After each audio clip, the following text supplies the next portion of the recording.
Every day, ordinary people make extraordinary choices as they negotiate unpredictable pathways to the peak of their expectations without ever taking the time to enjoy the view. Join me, Tish Tindall, at this panoramic viewpoint of astonishing personal and professional progress as we find out why my next guest is living the fabulous life.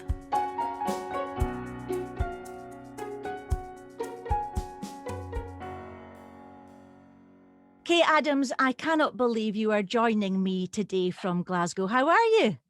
Oh, well, it's my pleasure, Tish. I'm very well indeed, thank you. Yes, I am indeed. It makes a And break you from know, watching television, I tell you. That's all I do every night, sit watching telly. I'm hoping your under webcam wear is very stylish. Well, actually, I've got, this is my 13-year-old's hoodie, which Excellent. she tells me is sad, but I don't care. Dude, I think it's marvellous. And so, listen, tell me all about it. How did you start in this profession? I know that you trained, was it in politics and journalism or media? What did you train Um, in? well, I went to Edinburgh University, did economics and politics at Edinburgh University, and I was very, very jammy in that I got my first traineeship with Central Television in Birmingham. Then were the days when companies actually invested and took people on and trained them. So it was a kind of formal training course, partly on the job, but also we had formal training in London, which was such a privilege, to be honest. And when I see young people coming up through the ranks now, it's so much more difficult for them to get that kind of training. So even after all these decades, I'm saying decades, I really do appreciate that opportunity that I had. And I guess that's where it all started. Started off doing news. I really wanted to be a political reporter. That was my original ambition. But I kind of wandered off the path somewhere, fell off the wagon into a bunch of loose women, and that the rest is history.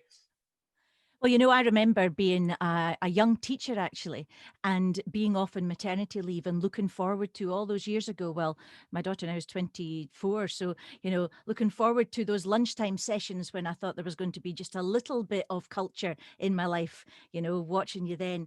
And, I always thought you are so real. You just really are real. And how have you managed to keep that cake? Because that's really interesting.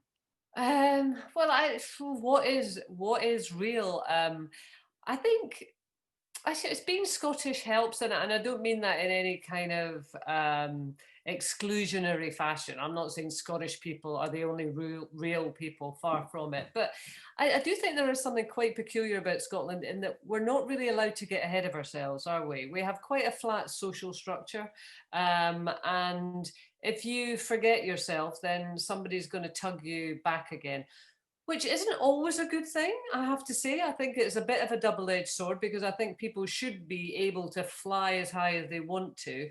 But I think the positive side of it is don't get ahead of yourself.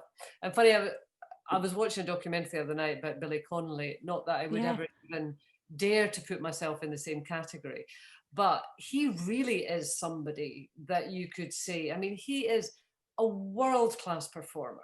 I mean, the biggest stars sort of fall at his feet, and yet he retained all of his life a great kind of humility and realness, which I think is really awe-inspiring. Was a bit of it his Scottishness? I don't know. I kind of I like to hope think so. so. Yeah. And my mum and dad just lovely, lovely people who always made me feel very supported, but equally wouldn't be scared to tell me if they thought I was disappearing up my own sphincter. And so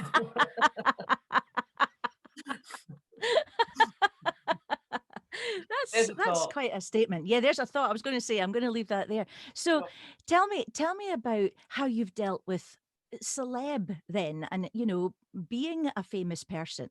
Is that something that's come to you naturally? Well, I'm really, again, I'm not trying to be sort of faux humble here, but I really, really don't regard myself as that. I mean, I guess at one point in my life, I could have moved down to London and stayed in London. And I think that is a really different environment, because there is a kind of glitzy side of it, and you can be at a book launch every night, and you can be in certain clubs, Yeah. etc. And probably a lot easier to kind of get a bit carried away with yourself. But I live in Glasgow. My life's in Glasgow. I live with my partner Ian, that we've been together for a million years. We've got 2 kids brought up in Glasgow. So that's not the scene. I mean, I think what I love is the fact that I get a bit of both. Like, my real life is here in Glasgow. Um, and then I also get to dabble a little bit in a kind of a London life and do a bit of the showbiz stuff, which is enormous fun. I mean, I Yeah. really do. I love it. And, I get a bit sort of, ooh, but I wouldn't want it all the time. And No. so I think that allows me to make a complete separation. This is real life. We've just finished our dinner. I've washed up the dishes, and I'm thinking, right, I've got to get ready for tomorrow. That's real life. And then I get just enough of a sprinkling of stardust to, keep me To going. make it fabulous. Yeah, yeah, yeah. And have you always felt that you were somebody that could be outspoken enough to have opinions that might be followed by others? Because, you really are a huge influence. You are on the radio most days, and, you've made a big impact in a lot of people's lives. Yeah. Do you think that's something that you knew would come with the job? Well, I really don't seek to be an influence at all. If anything, and I think particularly now that we have become much more aware of the kind of world that social media has helped create, Mm. um, if I can kind of stick to anything, it is to try and facilitate debate and conversation, you know, um, and to allow a range of views to be heard, and to allow people to have different opinions and be able to express them in a kind of civilized manner. And I mean, Yeah. I know it's become a bit of a kind of well-worn path now, but I do think that we're at a really kind of dangerous point whereby, and we have seen it in the recent American elections. We saw those horrific scenes last week where people stormed the Parliament buildings, the Capitol Hill in America. And, you can condemn them and you can say, oh, they're idiots, they're this, they're that, whatever. But we have a situation now where people can actually live in a world where they truly believe that they are seeing the truth. And Yeah. there is an other, which is some malignant force that is trying to pull them away from the truth. And I don't think we should be so dismissive of people in that situation, because I mean, these algorithms, and it's very, very powerful, and it's all about money. And we've had advertising for a million years, haven't we? And we all go up Yeah. and pick up a certain breakfast cereal. It works, and this is Yeah. working on the same principle. And so my tiny little corner of the world is not about me trying to have influence or me trying to pull anyone in any direction. Quite the opposite. I would like to say, right, okay, I want to hear whatever you have to say. What, Yeah. of course, not if it's hateful or in any way inciting violence, but we have to hear a range of views. We absolutely have to, because you know what, we're not going to move on otherwise. No. That's No. how you move on in life, is to actually say, do you know what? Now that you say it like that, I can see where you're coming from. And you shift a little bit, and you don't feel any shame or that you're giving anything up by shifting a little bit. You actually feel you're growing Mhm. by shifting a little bit, that's what I feel very passionate about. But even, what you're saying now would have a huge influence on people who were thinking about going I don't want into to have an the career influence. that you've well, but you do. But you do. And, for people who are watching this and thinking, "Okay, well, I want to do what she does. How can I do what she does? How can I stay so fair and balanced, and, how can I do that?" Is that something that comes from experience in the job? Well, you know what? I think I would say it comes from my dad. So unless everyone else is going to adopt my dad, who's sadly not with us, he was always just an on the one hand and on the other hand kind of guy, Yes. And I always had That's such a a very Scottish thing as well, though, isn't yeah, it? yeah, no, it is really. And my dad would have been Gosh, gee, Dad was born in 31, so he would have been coming up for 90. So 90, he was yeah. a man of his generation, working class guy, left school at 13, set up his own business with my mum. He didn't go to uni or, well, left school at 13. Um, but he had such an innate and strong sense of fairness in him.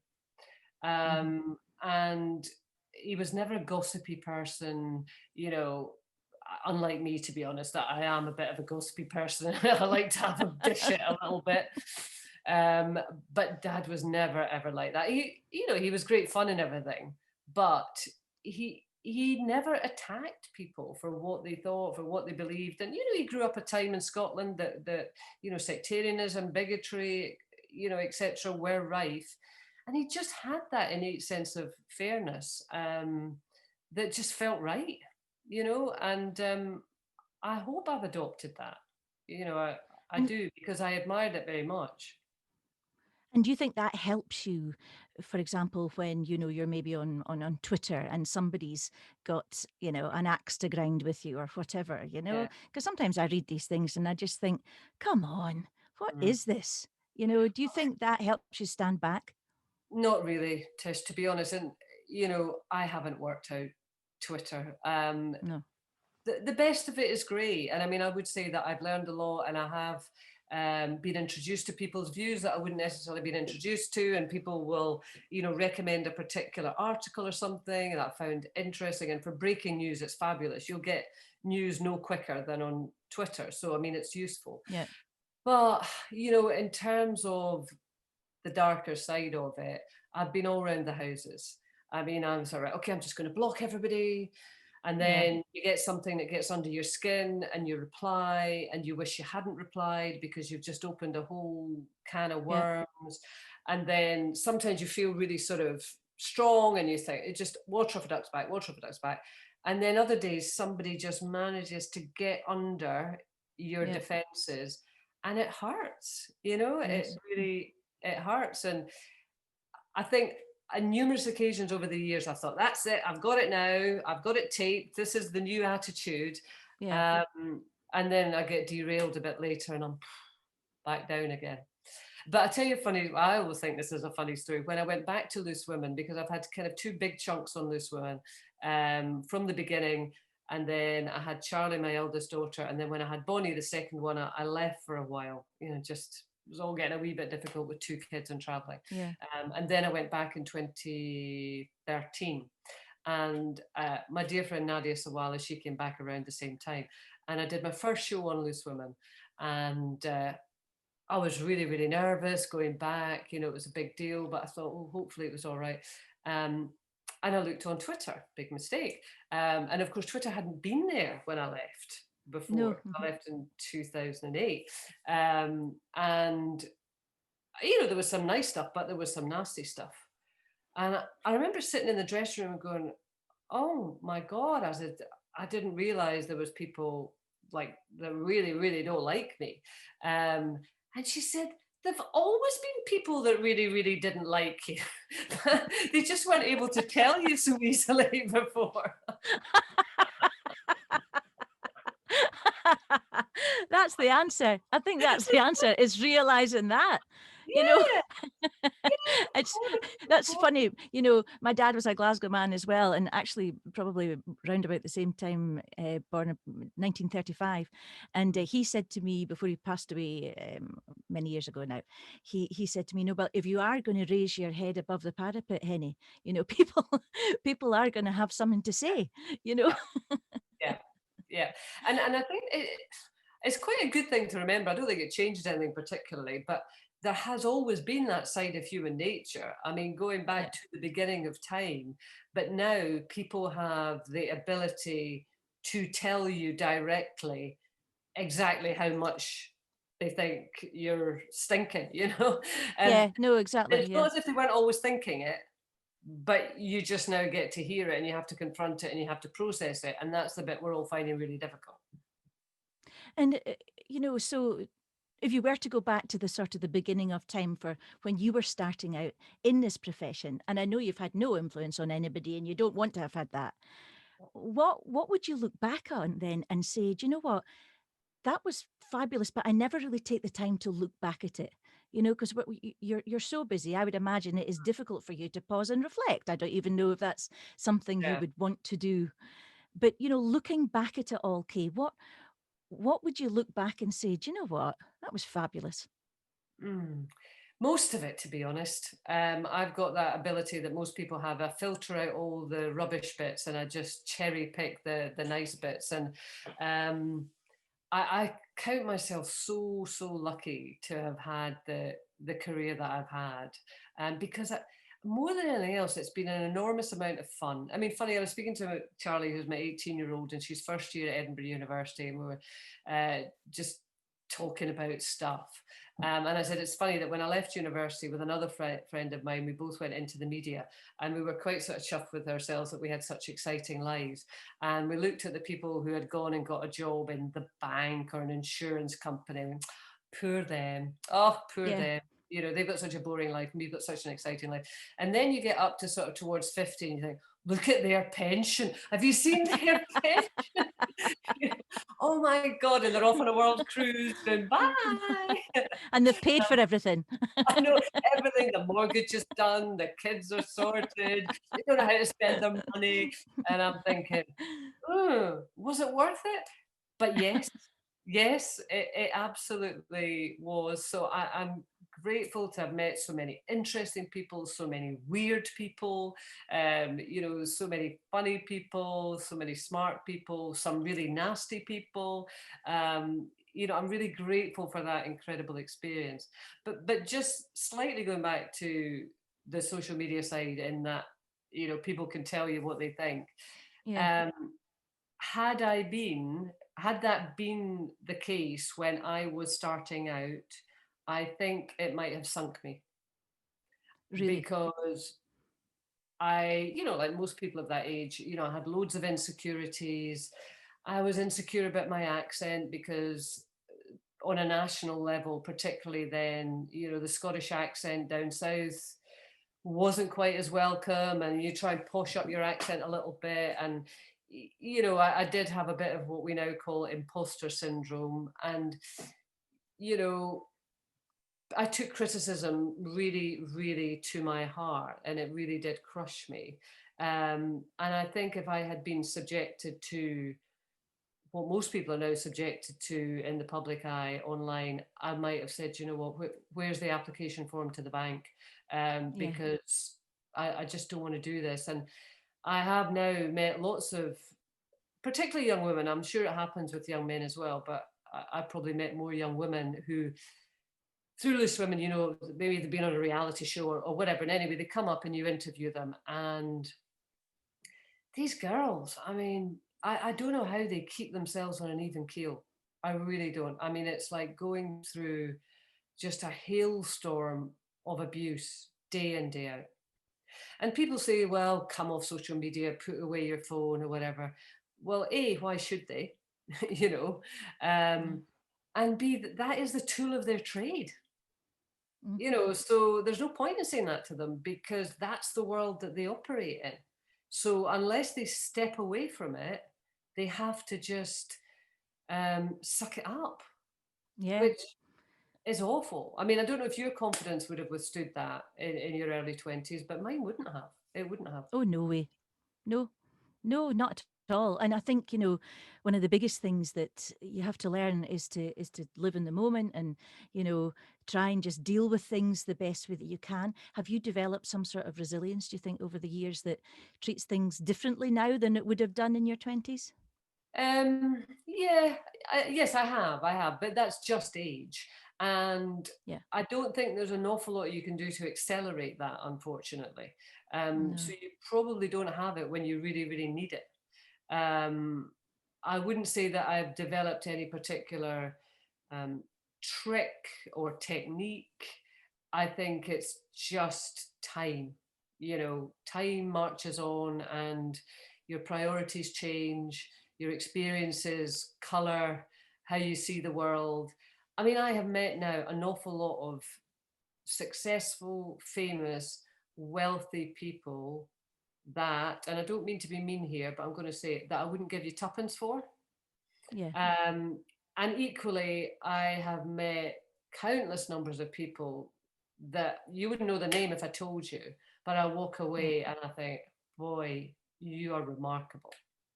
Um, and so over time, you have that experience over and over again, and it really does let you kind of recalibrate what what is valuable, you know.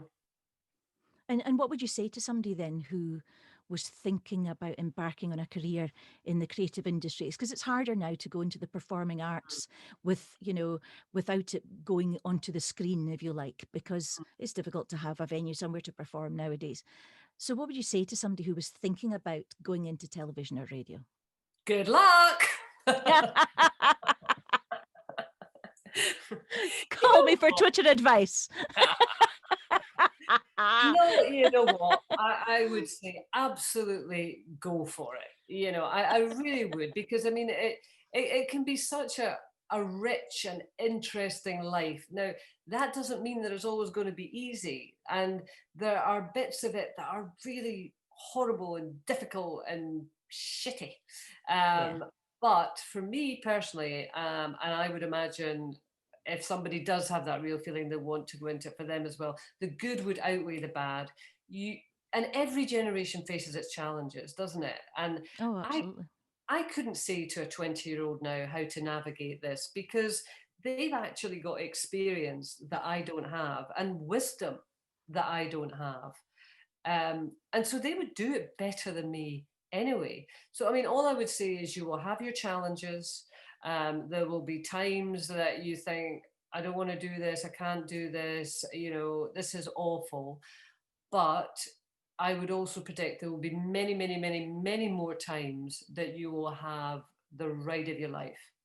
Yeah. So go into it, be prepared to take the rough with the smooth, and deal with the challenges that come up. But if you want it, go for it, is what I would And say. that has to be the best advice. And Kay, I know you don't want to hear this, but you are living a fabulous life, and you have a huge influence on all of us who listen to you. What you do, you absolutely do, and somebody's got to tell you, you Ah, do. And but the fabulous life that you talk about, the ride of your life, yes, I think so. And appreciating that, I think, is the most important thing, and seeing it for what it is, and that does make you real, and keep you real. And I just want to say, Kay, thank you so much for coming on the show and thank taking the you. time. It's just been fabulous to talk to you. Well, it's been a pleasure speaking to you, and you've saved me from a repeat of Line of Duty, which which is great actually. But no, it's been Yeah, really I don't lovely. know how to take that. No, I mean, just always Kelly on it. No, but it's been lovely to speak to you. And I mean, obviously, we've communicated over the years, and For you're years, yeah. always coming up with new shows and the constant stream of creativity, which I really admire. So it's a real pleasure to meet you finally, and have a proper chat with you.